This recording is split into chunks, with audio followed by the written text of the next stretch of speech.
Assalamualaikum warahmatullahi wabarakatuh. Perkenalkan, nama saya Novel Safra Fadil, kelas 12 IPA 4, absen 21. Pada kali ini, saya akan membahas mengenai soal kaidah pencacahan. Berikut soalnya. Oke, jika deret A1, A2, A3, 81 dengan AI elemen bilangan bulat, bilangan asli, memenuhi AI habis membagi AI plus 1, maka banyaknya deret berbeda yang mungkin adalah. Oke, sebelum kita mengerjakan soal ini, kita terlebih dahulu mengartikan apa yang diminta oleh soal ini. Oke, jadi di sini kita dikasih deret, kita dikasih deret 1, A2, A3 dengan anggota deret ya, atau AI merupakan bilangan bulat, dan semua anggota tersebut habis membagi elemen atau anggota selanjutnya. Sebagai contoh seperti ini. Misalkan kita ambil elemen 1. Nah, elemen 1 ini harus habis membagi elemen selanjutnya, itu A2.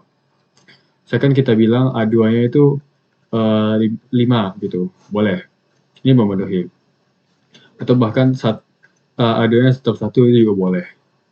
Boleh contoh lagi, misalkan di sini kita tulis I plus 1-nya itu sama dengan 81, kemudian elemen sebelumnya itu misalkan 9 itu. Nah, ini juga boleh. Gitu. Yang penting, satu elemen ini habis membagi elemen selanjutnya yang ada di deret ini. Begitu. Nah, dengan dua syarat ini, kita disuruh untuk menentukan banyaknya deret berbeda yang mungkin yang memenuhi kedua syarat ini. Begitu. Oke, kita sudah menentukan apa yang diinginkan soal ini, tinggal kita mengerjakan soal ini. Nah, soal ini membutuhkan klarifikasi konsep atau ide, yaitu yang pertama adalah kombinasi. Nah, kenapa kombinasi? Dalam kasus ini, kita ini tidak memperhatikan urutan. Jadi urutan itu tidak signifikan.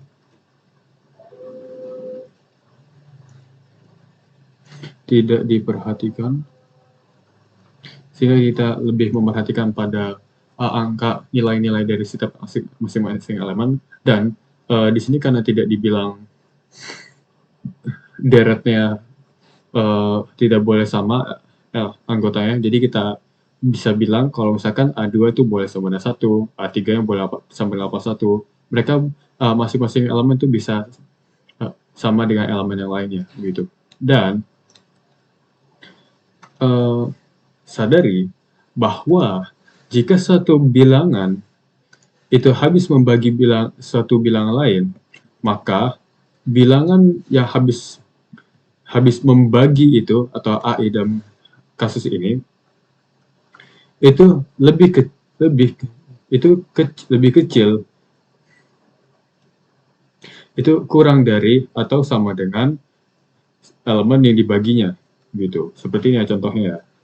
Jadi kalau kita lihat elemen yang ada angka-angka yang di kiri ini lebih kecil atau sama dengan angka-angka yang di kanan, bilangan yang di kanan gitu. Itu syaratnya.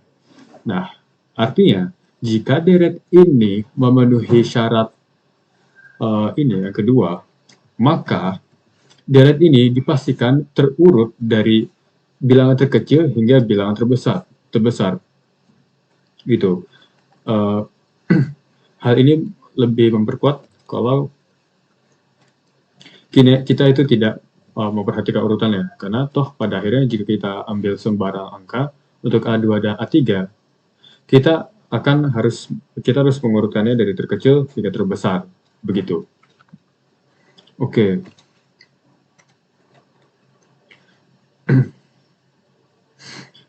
Nah, kemudian kita akan menggunakan suatu teori dari teori bilangan, lebih tepatnya cara berpikir dalam teori bilangan untuk memecahkan persoalan teori bilangan.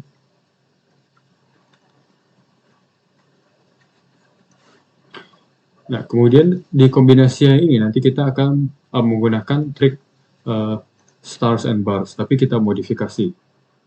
Untuk lebih lanjutnya nanti alangkah lebih baiknya kita kerjakan soal ini untuk mengetahui bagaimana stars and bars yang kita modifikasi ini bekerja dapat menyelesaikan soal ini.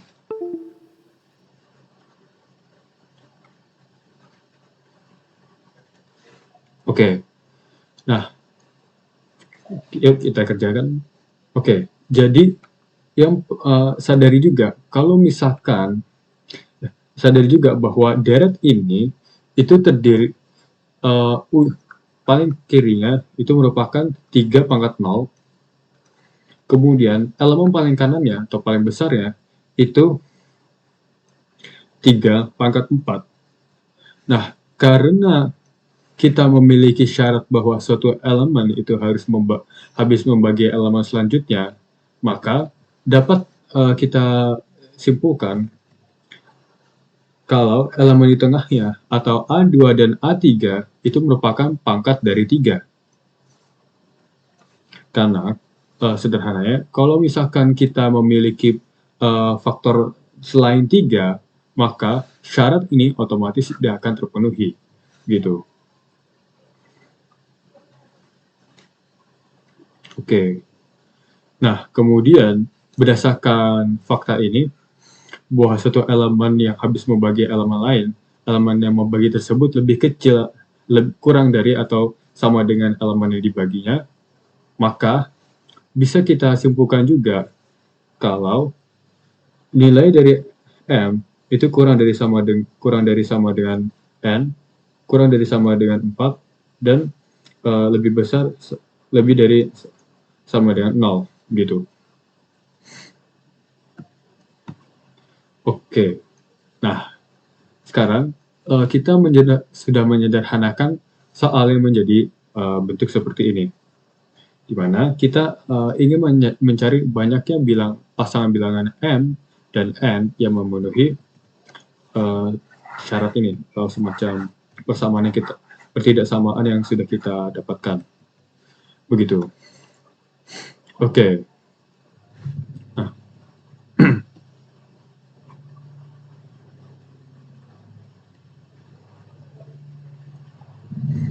Untuk persoalan ini, kita membayangkannya seperti ini.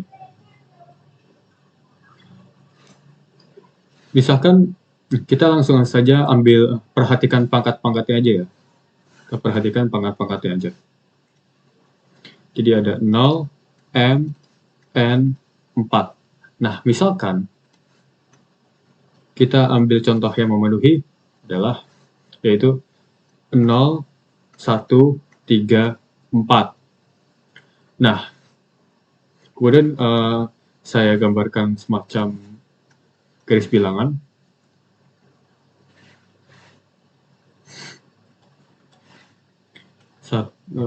Satu, 2, 3, 4. Jangan pakai koma. 2, 3, 4. Oke. Nah, untuk M, kita itu karena nilai M ada nilainya 1, kita beri semacam pembatas di sini yang menunjukkan bahwa nilai terkecil pertamanya adalah 1. Kemudian nilai N itu kan 3. Berarti kita kasih pembatas di sebelah kanan 3. Artinya, di sebelah kiri 3, si pembatas kedua ini merupakan bilangan terkecil kedua. Gitu. Nah, ini teknik yang akan kita gunakan. Nah, jadi istilahnya kita punya 4 kemungkinan angka, dan kalau misalkan pembatasnya di sini kita asumsikan ini 0, hasil angka yang ditunjuk oleh pembatas.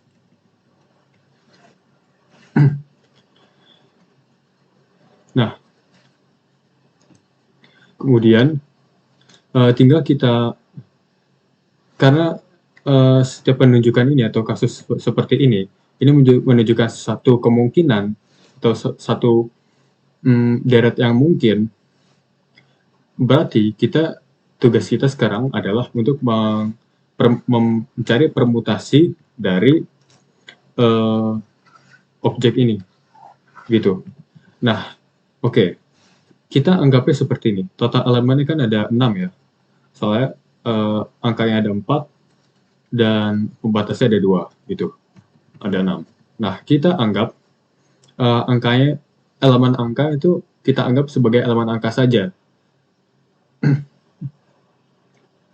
Artinya, kita menganggap bahwa ada 4 elemen yang sama, yaitu 4 angka. Berarti jumlah angka itu 4. Kemudian jumlah pembatasnya adalah ada 2.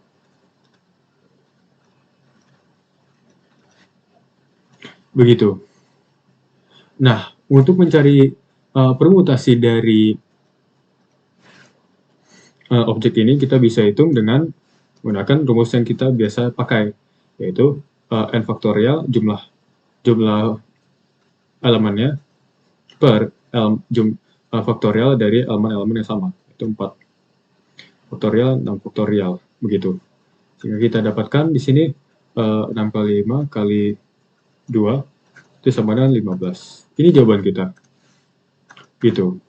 Nah, mungkin cara ini terlihat agak rumit atau terlalu jauh konsep idenya. Nah, untuk meyakinkan kalau jawaban ini benar 15, saya akan memaparkan cara yang lebih sederhana. Nah, namun cara ini itu spesifik efektif kalau kita gunakan saat kasusnya hanya ada dua variabel yang ingin kita tentukan nilainya. Nah, kalau misalkan lebih dari 2, maka perhitungan ini akan menjadi lebih ribet dan kemungkinan kita bisa untuk menyelesaikannya butuh konsep dynamic programming gitu. Nah, untuk cara yang kedua ini, karena kebetulan ada 2 variabel doang nih, jadi penyelesaiannya gampang. Gini caranya. Nah, nilai n yang terbesar yang memenuhi itu kan 4 ya. 4. Nah, n itu harus lebih dari atau sama dengan m. Nah, m-nya ini bisa 0, 1, 2, 3, 4. Nah, kemudian ke bawah lagi, n-nya jadi 3. Maka nilai m yang memenuhi itu 0, 1, 2, 3 gitu. Dan seterusnya sampai n-nya 0. Nah, kalau n-nya 0 itu berarti cuma 0 doang m yang memenuhi. Nah, kita melihat pola nih. Kalau 4 itu ada 5 kemungkinan. Kalau ada 3, kalau n-nya 3 itu ada 4 kemungkinan. Dan seterusnya hingga n-nya sama dengan 0 ada 1 kemungkinan. Nah, ini itu sebenarnya penjumlahan penjumlahan sekian angka berurutan yang bisa kita rumuskan dengan misalkan bilangan maksimalnya itu kita katakan B ya. Misalkan ini AB lah gitu. Kita sebut. Nah, kita bisa bilang berarti jarak dari sini berarti kita bisa bilang ini sama dengan 5 dikali 4 per 2 gitu ya. Rumusnya seperti itu. 5 kali 6 maksudnya. 5 kali 6 per 2 yaitu 15 juga. Samakan jawabannya. Atau kalau misalkan kita ingin generalisir, kita bakal dapat seperti ini. P dikurangi A tambah 1 dikali dengan P dikurangi A tambah 2. Untuk kasus ini. Begitu. Untuk kasus yang ini ya.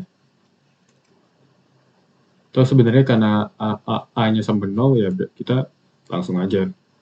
Ininya kita hapus A ya. Bisa, boleh. Oke. Itu jawabannya kita. Bisa menggunakan 2 cara. Cara yang ini itu lebih kepada pembuktian secara formal, di mana ketika menemukan kasus yang berbeda, tidak hanya dengan jumlah elemen yang mesti ditentukan atau variabel yang mungkin ada syarat lain, kita bisa menggunakan teknik ini, teknik stars and bars, untuk menyelesaikan masalah itu. Karena ini bersifat seperti kayak konsep dasar lah, atau teknik dasar untuk melakukan berbagai macam penyelesaian pada berbagai macam soal gitu.